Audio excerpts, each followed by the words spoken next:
இப்போ ஒவ்வொரு ஞாயிற்றுக்கிழமையும் கடவுளை வணங்குறாங்க அப்படின்றத நம்ம இங்கிலீஷ்ல எப்படி சொல்லலாம்னு பாத்தீங்கன்னா அவர்கள் அப்படின்றத ஸ்டார்ட் பண்ணிருக்காங்க. அப்போ அவர்கள்ன்றதுக்கு தே,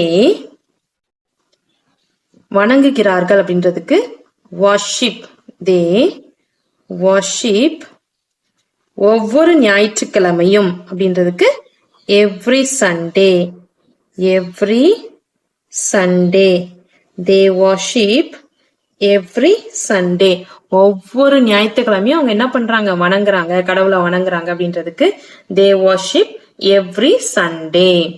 அடுத்து நீ என்ன எரிச்சல் படுத்துற, என்னை எரிச்சல் படுத்துற. இப்ப யாராவது நம்மள ரொம்ப கோவப்படுத்துறாங்க அப்படின்னா என்னை எரிச்சல் வரமா நடந்துட்டு இருக்கப்ப, நீ என்ன ரொம்ப எரிச்சல் படுத்துற அப்படின்னு சொல்லுவோம்ல, அதுக்கு இங்கிலீஷ்ல எப்படி சொல்லலாம்னு பாத்தீங்கன்னா you are, you are, you are freaking, you are freaking